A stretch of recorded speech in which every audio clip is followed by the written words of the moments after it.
back to another segment of the Grassy Knoll. This is Vyzygoth. We're recording this show on February 24th, 2005. This is part 5 of a multi-part series we've entitled The Magicians of Mutability. It features both Phil and Paul Collins. Yes, they are brothers. They together co-authored The Ascendancy of the Scientific Dictatorship, and Paul has written The Hidden Face of Terror, which Philip edited. And we want to thank you very much, Paul, for coming back to us, and welcome to the Grassy Knoll. I'm doing fine, Viz. In this fifth segment, I'm probably going to let be a listener more than anything else. This is, for the most part, for me, uncharted territory. And though I have the outline which you sent along to me, and I also have my own questions for sure, I'm going to let you run with it more or less. I think I'd also like to go back and touch upon some things we spoke about the last time you were on. And but for now, let's say that you can you give us a theme for the topics you'll be talking about today? Well, we're going to talk about 3 very important Venetian characters. The first, Giamaria Artes. The second will be Gaspero Contarini. And then the third will be Paolo Sarpi. And these 3 individuals and the contributions that they have made to the conspiratorial tradition are absolutely vital to look at, because they're when you're looking at the Venetian oligarchy, you're looking at the face behind today's elite, and the means, the methods, the ideology being followed by today's elites really finds its origins back with these Venetian individuals, and it's something that's hard for people to grasp, because when we think of Venice, we think of charming waterways, we think of gondolas in the water and whatnot. We get this charming, scenic kind of picture in our minds, and it's really important for people to look below this facade and see some of the sinister things that came out of Venice, and how it was a conveyor belt for a lot of the occult ideas that originated in the mystery religions, a conveyor belt for those ideas into our modern day. Well, wasn't Venice kind of a cutthroat place to begin with? Oh yes. It was. I mean, not just with the world outside of.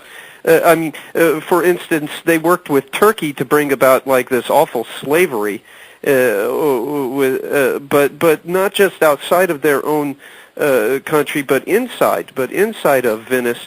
We see this kind of oligarchical factionalism where they would really fight with one another and cut at one another's throats. They what I see it as is I see it as a spirit, and this goes back once again to my beliefs as a Christian, which I find increasingly more and more unavoidable if you want to look at this and understand this thing completely. There was a spirit of rebellion with those people, going back to Ham and to his son Canaan, and to the curse that Moses placed on Canaan as a result of whatever it was that they did, and that spirit continued and never really went away. It never abated.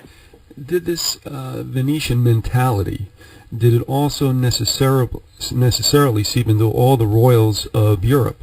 Basically, it did. It really where it hit the hardest, where we see it the most, was in Britain. It was with the English, where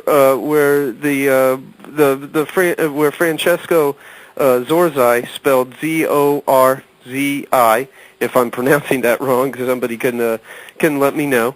But when he went and became the advisor to Henry VIII and had a considerable amount of influence on Henry VIII, and basically began this Rosicrucian project out of the court of Henry VIII, and transformed that society into a society where Freemasonry and the ideas of Freemasonry gained dominance.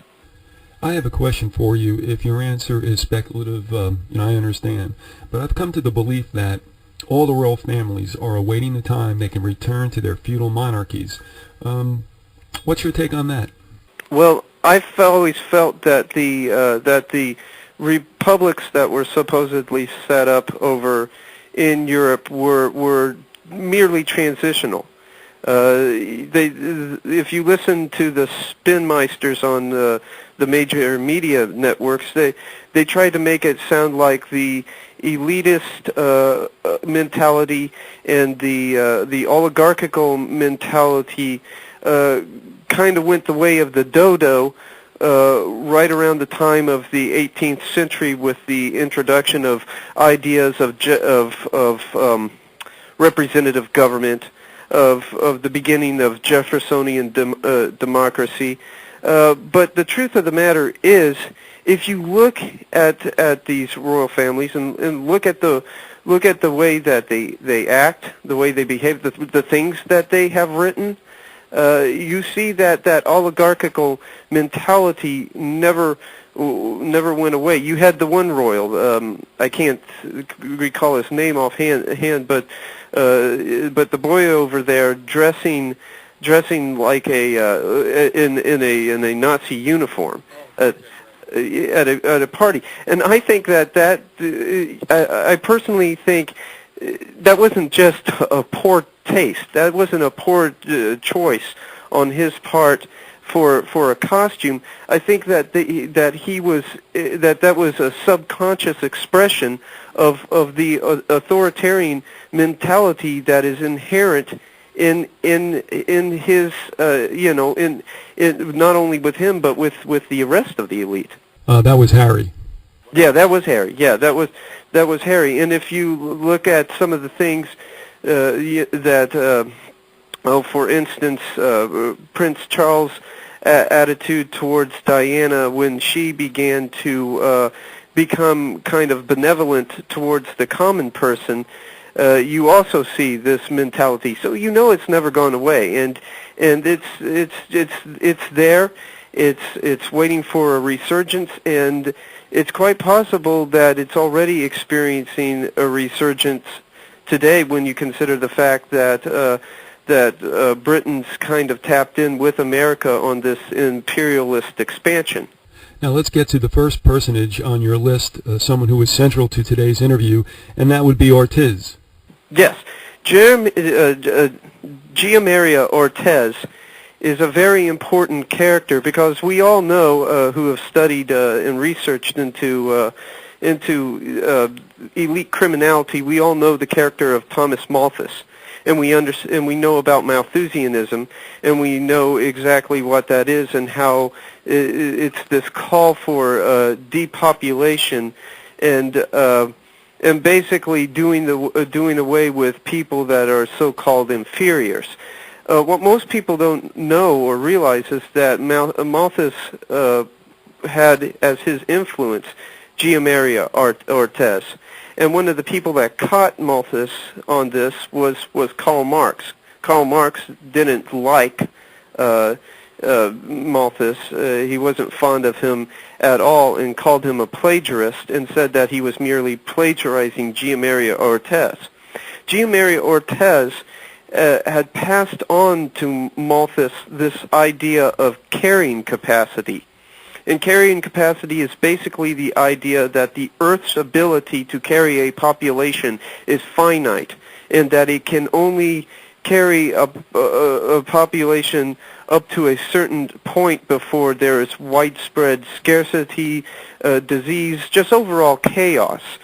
And Malthus took this idea, he ran with it, and said, well, given the fact that there's a finite carrying capacity that the Earth has, we have to, begin to basically kill people off.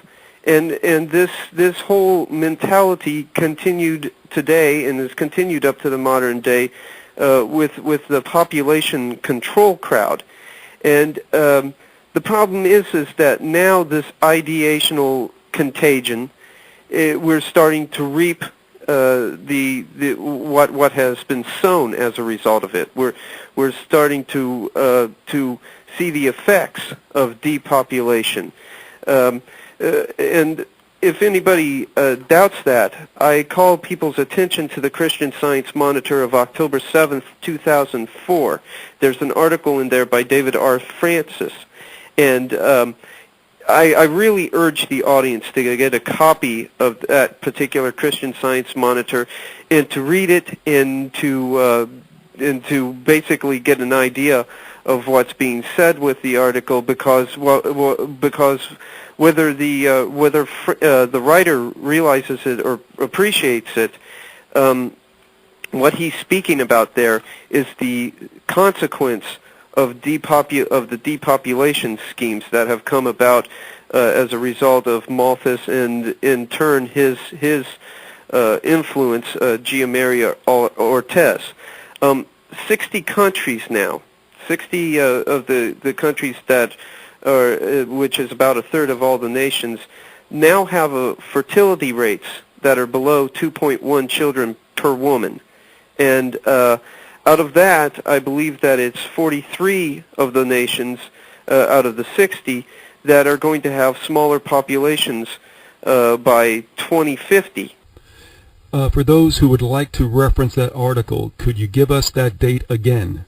Okay, that's the Christian Science Monitor, October 7th, 2004 edition. The article is by David R. Francis, and the article is entitled, Now, Dangers of Population Implosion. You know what's interesting? In a way, they can continue with this chaos theory, which ultimately leads to population reduction. However, at the same time, according to their fallacy, they still effect population reduction and selective breeding as replacement births fall off. That's correct, and they don't. Even with this problem, certain sections of the elite fully intend to continue with their depopulation schemes. They have no intentions of getting off of that route.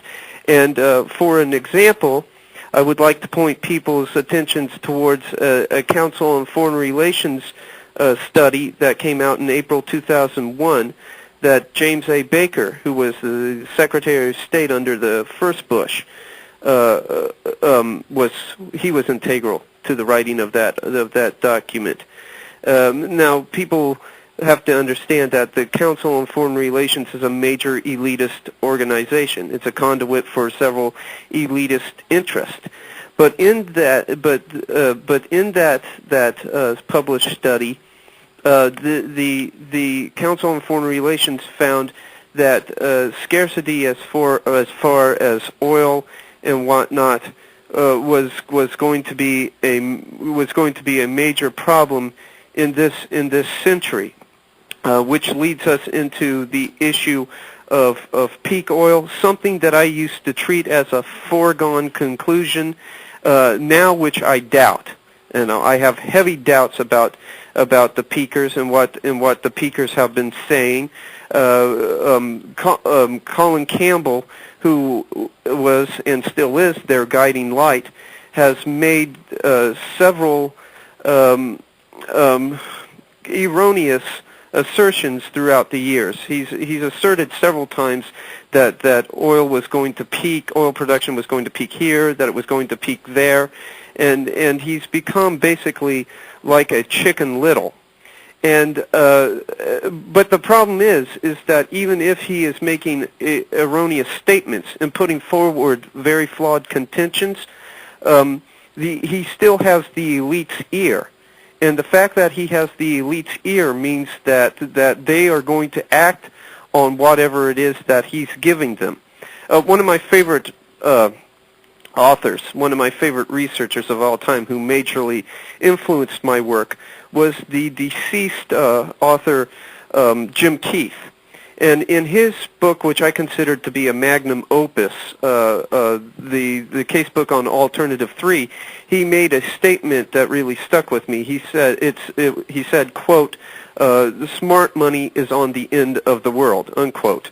And what he meant by smart money, he meant the elite, the big cartel capitalist. Most of them have placed stock in the idea of some kind of cataclysmic event coming. And I believe that this probably comes out of their out of the occult dimension to their belief system. They've always had a ruling class religion that is different from the religions of the common people, and there is, as part of that ruling class religion, an eschatological component, the idea that there is coming an end of all things. And as a result of this eschatological component, several doomsday scientists catch their ears. One case in point would be Paul Ehrlich, who has wrote about a population bomb and the idea that population is getting too large and whatnot. Most people don't understand that he actually gained the ear of Bush and a GOP task force. And so we know that the elite are listening to these doomsday scientists, and it's affecting profoundly the policies that they enact concerning you and I. I mean, they have to scare the people so terrifyingly, instill enough fear into people that you can sell this population reduction as a solution. And this is nothing but flat-out murder, a strategy right from the pit of hell. Yeah. Oh, yeah. It might be a scare that they're pulling on the people. I believe that it started off as such. I also believe, though, that the elite suffer from several different psychological problems because they practice this kind of social isolationism. When a woman in an oligarchical family needs food, she doesn't go to the grocery market and speak with other people. She doesn't. Basically, servants are sent out to get what is needed and bring it back. The only real social interaction that one has in that kind of environment is at the country clubs, is at the different elite enclaves and meetings and social gatherings. So they are very much out of touch with you and I, and they are very much way out of touch with reality. And I believe that this leads to psychological problems on their part, and those psychological problems actually lead to them believing a lot of the baloney that they sell you and I. I believe that there are several of them that really do honestly believe that some kind of cataclysmic sort of environmental meltdown is on the way. One individual that I would point to as a case in point would be Al Gore. Al Gore seems to be very much a true believer of the things that he wrote in Earth in the Balance. He seems to hold these things, with a religious fervor, and whether it's true or not, it affects the way that they treat us. And with that Council on Foreign Relations report that I was referring to, the so-called scarcity, the so-called peak oil problem, ultimately gets blamed on you and I by these individuals because they say in that report, quote, "So we come to the report's central dilemma. The American people continue to demand plentiful and cheap energy without sacrifice or inconvenience," unquote. Well, what kind of sacrifice would the elites have in mind? Historically, the sacrifice that they have demanded of us is population, going all the way back to the Illuminist Robespierre of the French Revolution, when he had a depopulation scheme to drastically cut the amount of mouths to feed, that led to 300,000 people being essentially slaughtered, 297,000 of which were the very people that the revolution was supposedly helping, which would be the lower and middle class people. Just as an aside, because I don't want to digress too much, this is, after all, your show. But I have a listener that's in the balance on this peak oil thing. And I emailed him that if population reduction wasn't so inextricably tied to peak oil, I might be somewhat skeptical that, in fact, maybe peak oil exists. But also, if it's running out, if oil's running out, then those who run the oil cabal would have jumped to the next fuel so that they'd be ready to monopolize whatever that fuel source might be when we, the consumers, get there. But no, they're saying there's no other source. Forget about solar, forget about wind-driven energy, forget about hydrogen, that it's oil or nothing. And if it's oil or nothing, then they come without any reservation and saying the only solution is population reduction. They would see, and that's one of the reasons that I have come to doubt it. You know, as I said when I started off studying the issue, I treated it as a foregone conclusion. I thought that it was true, and all. But now I have my doubts, and what you have just brought up is one of the reasons that I have my doubts. Because if they saw that there was going to be waning dominance when it comes to that resource, they would have hijacked one of the alternatives out there. That's right. And we have seen no hijacking of any of the alternatives. What we have seen is essentially a repression of the alternatives. You might remember Pons and Fleischmann with their whole idea of cold fusion. When they were coming out with that idea, they were totally ridiculed by the United States establishment. They since went to France and received funding from the Japanese and began to do their research over there, and they haven't been welcomed back with open arms by the elite, and so that seems to suggest that this scare is false. You know, the other thing is also, I lived through the oil scam of 1973. You know, I recounted about how I watched the tankers line up, and we couldn't wonder why is there a shortage when we see like 11 tankers out in Newark Bay. But they were only holding off until a price hike was effected, and then they offloaded. And then we realized right then and there it was a scam. But the thing is, I remembered that, and I'm saying if they did it to us once, they're going to do it to us again. Oh yeah. So I, you know, I've never had anything more than a 6-cylinder car. I mean, the two I have now are 4. But you know, the other thing is, when the SUVs came out in the late 80s, I don't remember any people asking for them. I don't recall everybody going, gee, I really wish I had a gas-guzzling SUV. So what I'm saying is Ford and the boys and Rocky and the boys, I'm sure they talk to each other. And the thing is, if oil was running out, do you think Ford and the rest of them would be building cars, vehicles that are the greatest gas guzzlers we've ever had? No, no, they wouldn't. But as a matter of fact, a lot more plants would be closing their doors, and some of them have closed their doors, but that was merely to move them across the border as a result of free trade, where they could get nice, cheap labor without any kind of workers' movement that would be interfering with any of their plants and all. So it's as you said, it seems to be erroneous. It seems to be another one of these Chicken Little kind of situations that are propped up to scare humanity into taking some very extreme measures. And once again, I think that there are factions of the elite, just because the elite are so psychologically messed up, that actually have come to believe these catastrophic scenarios. But one way or another, it's affecting their policy towards you and I, and population control is one of the things that they've offered up. And unfortunately, now we are reaping huge consequences because of population control. America, for instance, our consequences from depopulation have been a humongous abortion holocaust.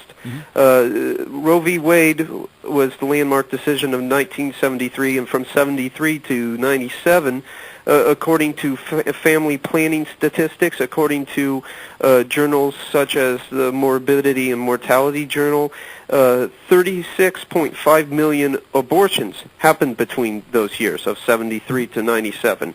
By last year, by 2004, there was 43 million abortions since Roe v. Wade. And that means that there are less people out there now generating the money that is needed for Social Security, for just the overall economic vitality of the nation. And while this has been going on, while the depopulation through the abortion meals and the abortion industry has been going on, money has been taken out of the Social Security fund, tons of money. As a matter of fact, the Congressional Budget Office has stated that $845 billion will have been taken out of the Social Security fund by 2010. And Bush, I believe, in 2002 took $42 billion out of the federal employees' retirement system. And all of that looting has created insolvency in the various retirement funds. And depopulation through abortion has made it so that there have not been enough new people generating the revenue to deal with the insolvency. And the boomers are not going to be, many boomers are just not going to be able to retire. And Alan Greenspan has already come forward dissuading any plans for retirement. And that might have worked in some small measure to the advantage of the boomers. We know that continued exercise and continued activity later on in life contributes to health and contributes to longevity when it's done in moderation. The problem is that by midlife, many of the boomers were already suffering ill health for a number of different reasons. We know, for instance, that the boomers were forced into a rat race of sorts. In the book 1984, one of the characters that Orwell has in that book states, quote, well, why don't we just what will happen if we quicken the tempo or the pace of life, unquote.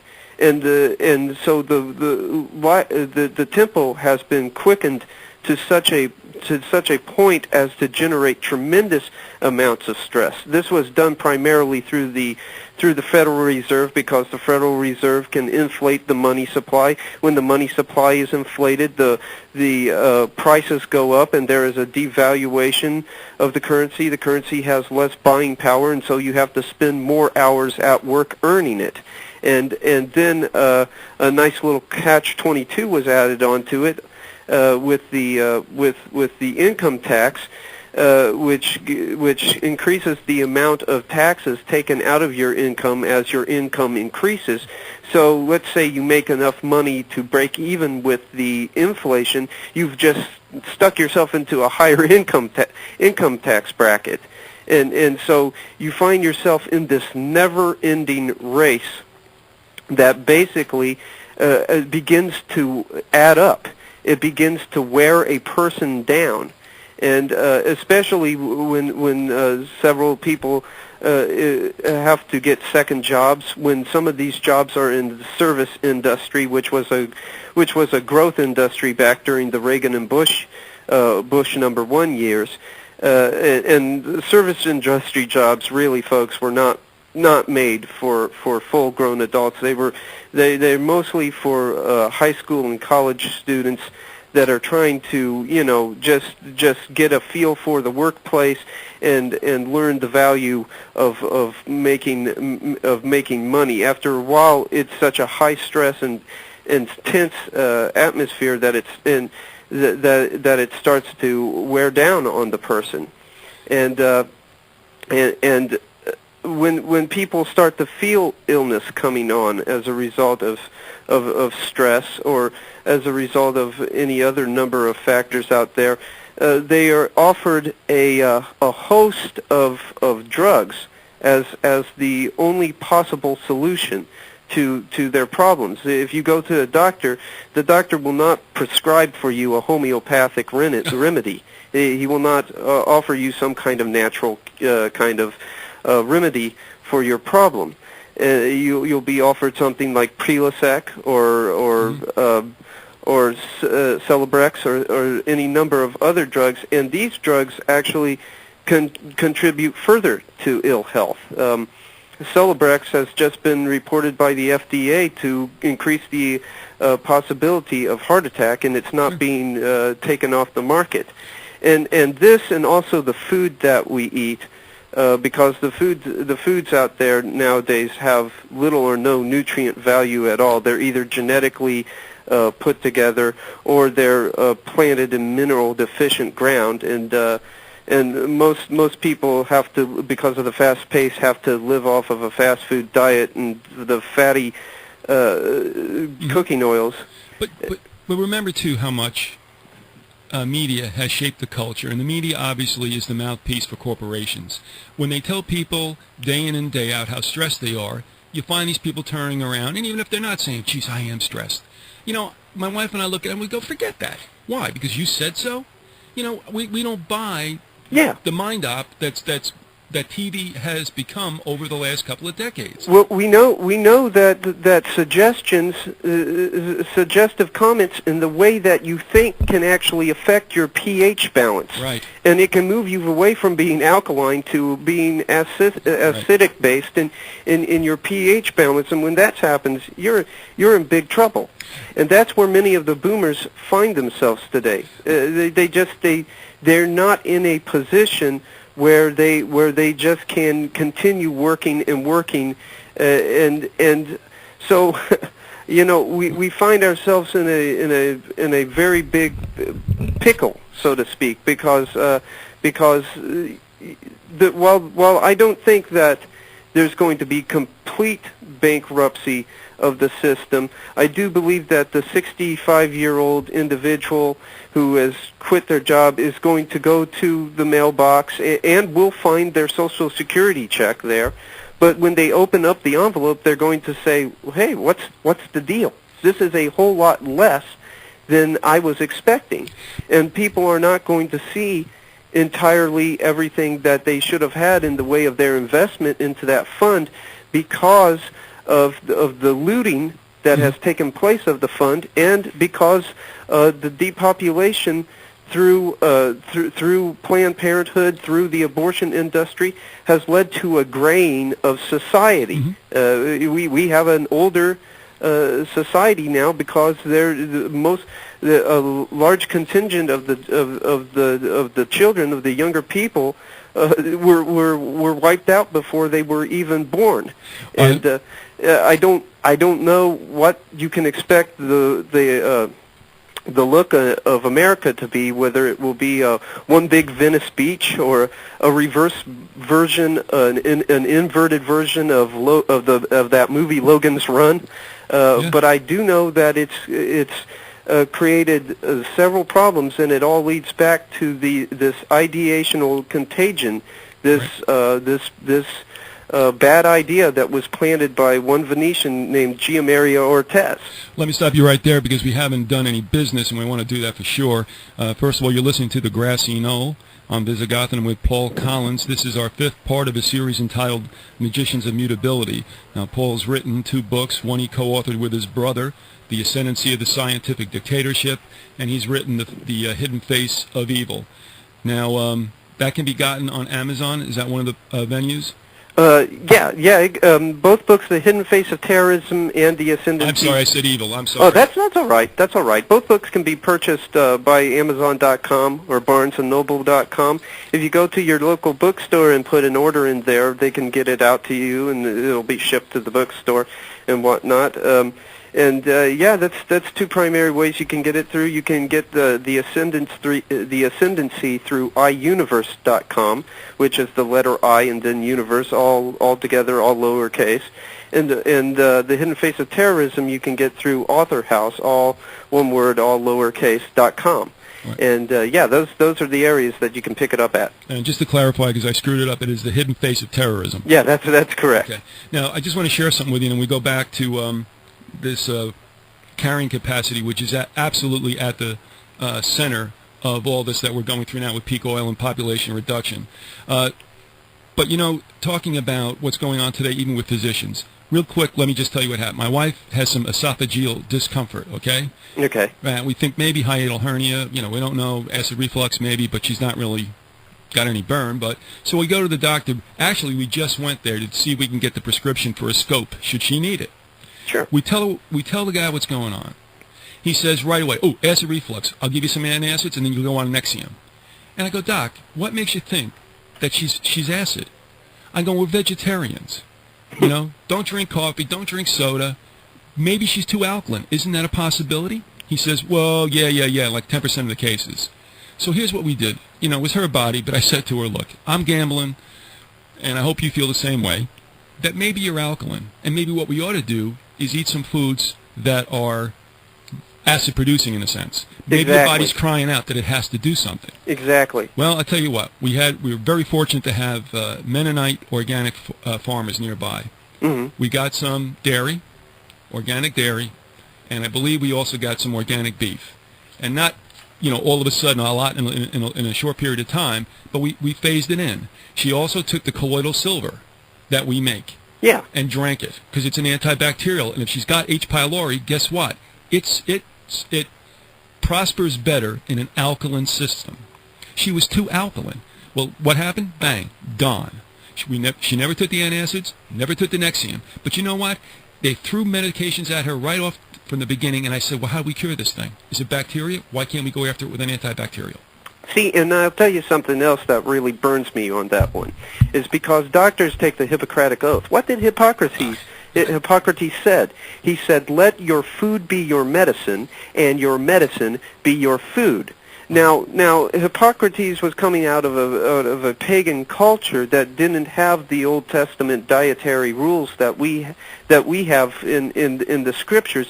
But even he was able to recognize that there are certain things that you should take into your body, and there are certain other things that you should not. I don't understand why doctors cannot look around them and see what people have to eat today. That it's genetically made by big agribusinesses, as opposed to a small-time farmer that puts tender love and care into his work.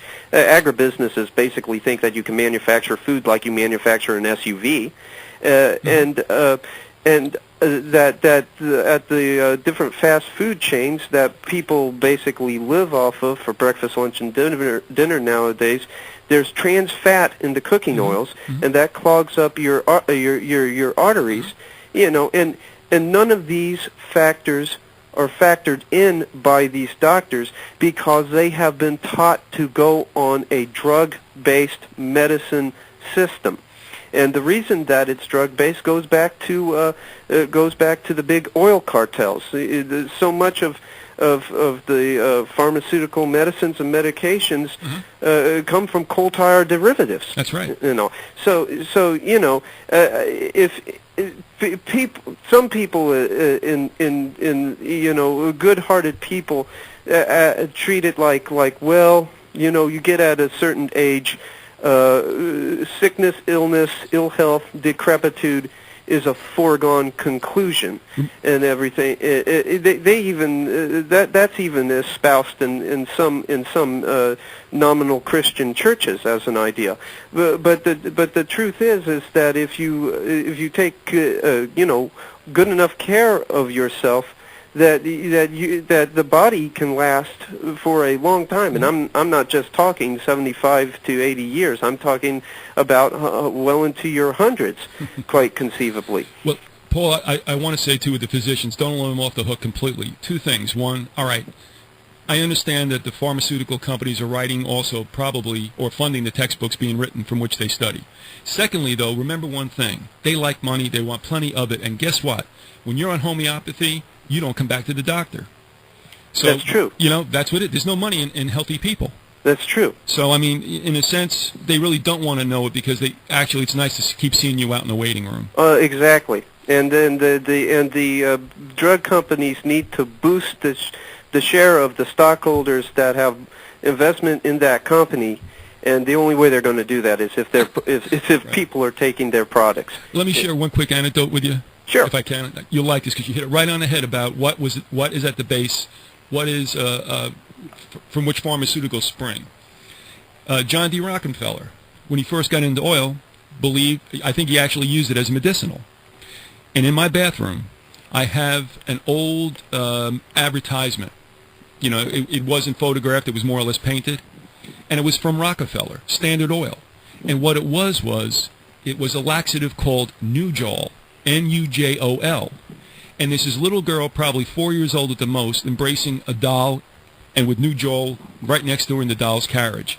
And I'm thinking to myself, yeah, here he is wanting to medicate a 4-year-old who might be a little constipated. It's like, why don't we hydrate the girl and give her a couple of foods that might, break the logjam? But no, got to take Nujol at 4 years old. So, you're right. Rockefeller, again, behind pharmaceuticals, behind petroleum. And isn't it interesting that those two industries are probably the most vital to the globe? Exactly. And I believe that also behind the profit factor, of course they want to make a profit, that there is another dimension, a dimension of control. You get enough of these substances into a person, you create a docile serf. And docility is the number one thing that you need if you're going to keep a managed population of serfs. You can't have an uppity population that you could potentially bring revolt against you in some way or another. So you get people working in excess of 50 to 60-hour work weeks. They're dashed by the end of a work day, and get them onto these different prescription medications. And they become like zombies. They don't have the energy to inquire into the bigger picture. They barely even really care. All that they have is enough energy to go in one more day and make a profit for the masters, so to speak. Moving on, if you want to, do we want to talk about the character Sarpi as we look back at the Venetian oligarchy? Sure. Let's talk about Paolo Sarpi. Paolo Sarpi is recognized, and his name is spelled S-A-R-P-I. If somebody finds that I'm pronouncing that incorrectly, they can go ahead and correct me on that. He is seen and credited by many mainstream historians, one being David Wooton, I believe, with being the founder of empiricism.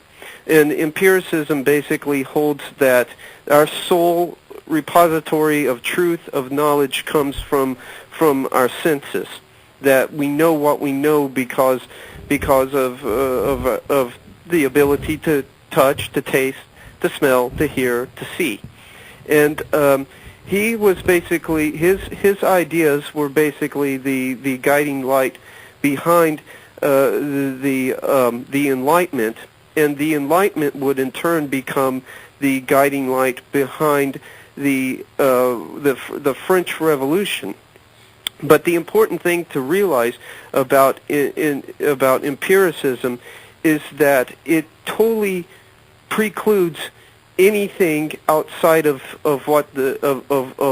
our sense knowledge, and therefore such ideas as God, the angels, the devil, heaven and hell, human freedom, human dignity, because that is beyond our senses,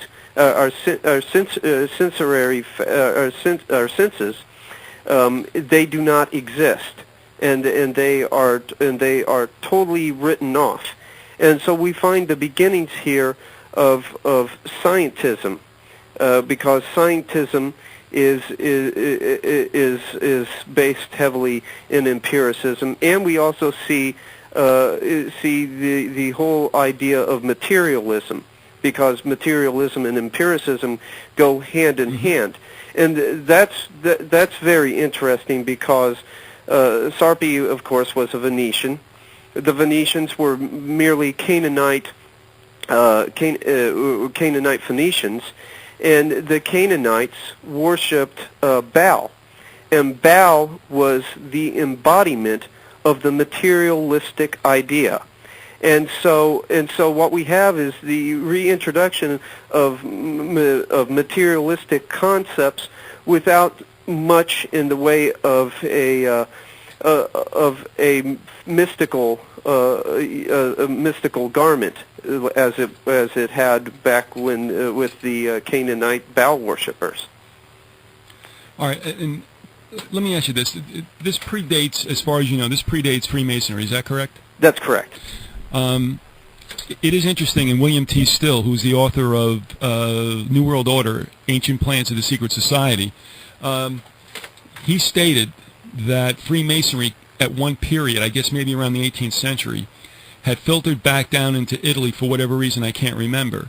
But is it the P2 Lodge that is such the infamous, if you will, Masonic Lodge? Well, P2 Lodge became so infamous because it literally became a parallel government over there, and they were about ready to overthrow the democratically elected government and basically turn the political infrastructure on its head. Well, I know that you had asked me to read an article that comes from, let's see, what was the website that was from? I guess it's off EIR. Uh-huh. And it was how the Venetians took over England and created Freemasonry. That's correct. So some would say that Freemasonry, and I don't know if we touched upon this the last time you were on, but Freemasonry came out of the Templars' involvement with the Middle East or Egypt or whatever, and they brought it back to Europe. Do you find that necessarily true? Because I'm a little confused as to really do we look at the Templars as implanting some of these, let's say, questionable practices of worship? Okay, there's two ways that we can look at this. We can see it as a seamless organizational procession, and we can see see things as the Templars creating Masonry as an outgrowth, or we can see Freemasonry merely picking up and adopting the Templar ideas as part of their tradition, and thus claiming a lineage back to the Templars. Mm-hmm. We do know that the Knights Templar, the Knights Templar ideas were implanted into Freemasonry. What I basically believe is what Albert Pike seemed to be implying in his book Morals and Dogma, that the Templars either merged with or became known as the Rosicrucians and began to shift Masonry away from being operative to speculative, and that project would have happened in part through the Venetian Zorzai that was in the court of Henry VIII. Well, no doubt the Templars did carry back the geometry they got from the culture of the Middle East that enabled the true Masons, builders, to do what they did in Europe, right? Because prior to that, they were dealing with what, Roman numerals or something? Yeah. So, I mean, they did come back with some worthwhile discoveries, sure. But they may have also been a bit tainted by the Egyptian sun god worship, or, I mean, was there Muslimism then? Was there Islam then? I believe that the Islamic people were involved through the assassins, right. that they had become involved with and influenced by the assassins, and that the assassins gave them their political idea, while Gnosticism made up the large majority of their philosophic ideas. Well, some say, and I don't know, let me throw this out to you, that the Templars, in essence, were closet Islamists. That's strange. I've never heard that. Well, I'm thinking that they did, in fact, become infected with that particular religion, or the occult, or whatever. That they brought that back also. I guess it was not good for that to be known, in a sense, because the Templars were actually not commissioned by the church, but they originally were protecting pilgrims who were Christians to go back to the Holy Lands, right? That's correct. So maybe it's not a good idea for the church to find out they're involved in that, but who knows, at that time the church was probably also was somewhat stained. Yeah. Oh, yeah. And at this point, I mean, with the 10 minutes that we have left, I mean, it's a huge topic. Well, it has been treated by two other guests we've had, Eric John Phelps and Charles T. Wilcox. But as we're talking about the church being tainted even then, we're looking at the 16th century and about the time of the beginning of the Jesuits with Ignatius Loyola. That's correct, and that brings us to our last individual, Gasparo Contarini. Contarini was the personal protector of Ignatius Loyola, and what he did was he interceded on the part of Loyola and was able to convince the Pope to allow Loyola to form the Jesuit order. And I have tremendous respect for much of the research done by Mr. Phelps, and I believe that he certainly made a contribution to the body of work. But I largely believe the Jesuits not to be a Catholic project so much as it was a Venetian fifth column within the Catholic Church, because what the Jesuits ended up giving us was what we know today as liberation theology. They mixed Marxism with the tenets of Catholicism, and it's also interesting to see that the Jesuits taught a belief in theistic evolution. They tried to mix Christianity with evolution, so we see the implanting within the Christian world of the occult doctrine of becoming, which is all that evolution is. Evolution is the occult doctrine of becoming, disseminated on the popular level as Darwinism. Yeah, and I think Phelps would agree that certainly the Jesuit order, one, is of course not a spiritual order. No. And that, too, it didn't arise in the Catholic Church whatsoever. You're right. In fact, Loyola had offered his services, I believe, and it had been turned down originally by the papacy. And later on, they did accept the Jesuits, I guess, into the fold somewhat. Yes. And the important thing to see is Gasparo Contarini's involvement in that overall plan. We know that he was involved in the organization and the establishment, and that he went to bat for Loyola. And the Jesuits have been a bane on society ever since their founding. Mm-hmm. We know that certain founding fathers were not too fond of them, and we know that they were involved. If you look at Latin American history, we see a history of violent revolutions, and somehow these Jesuits mysteriously appear in the background stories of those violent revolutions. So it's important not to see them so much as a religious organization, more so to see them as a political, violent, revolutionary organization of sorts. Well, they, aside from whatever aboriginal slavery was going on in the Western Hemisphere, as far as the European slavers, the Jesuits brought it to the Western Hemisphere, did they not? That's correct. I mean, That's I guess correct. through South America originally, and I even believe that they wanted to institute a slave state in Cuba right around the time of the Civil War. That's correct. They definitely had this whole this whole idea of a kind of a slavery kind of system coming out of Latin America, and we know that the Latin Americans they don't have a high opinion of the West in general. In America in particular, but the West in general, the European powers as well.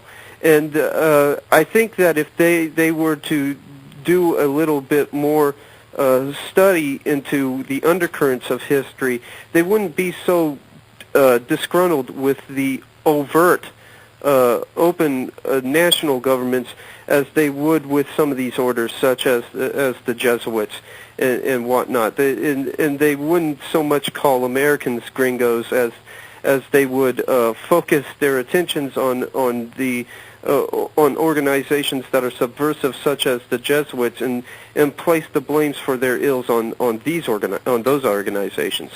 I want to remind people that you're listening to The Grassy Knoll with Paul Collins. He is the author of 2 books, The Hidden Face of Terrorism, co-authored the book The Ascendancy of the Scientific Dictatorship with his brother Philip. You can take a look at those books. You can purchase them off Amazon.com and also IEuniverse.com. That latter URL is correct. Is that right? That's correct, yes. All right, now I'm going to ask you this last question. I'm going to let you ride out with it because we have about 4 minutes left. Okay. But since we can't really palpably grab on to Venetians, now we know it's a doctrine. Who do you think are the exponents, proponents of the Venetian mentality currently operating in the world? I think that when you look at the British Royals, you're looking basically at the continuation of the whole Venetian idea, but the ideational contagions that they disseminated have spread far and wide to where you pick up pieces of it here, traces of it there. That's one of the problems when you're studying elite criminality and the conspiratorial element to elite criminality, is that much of it comes down to a psychocognitive assault. That's what it is. It's a psychocognitive assault, and most people don't like to look at that because psychocognitive assaults lack the physical evidence that American jurisprudence demands. There's no real murder scene. There's no or crime scene. There's no body. There's no murder weapon. But it's still important for people to look at this because even if it doesn't fit the framework that we're used to, we have to begin to understand that these ideas have consequences, and we're beginning to reap what these ideas have brought about. It struck me interesting about what you said something before we gave that little promotion for you, that we were considered the New World, the Western Hemisphere.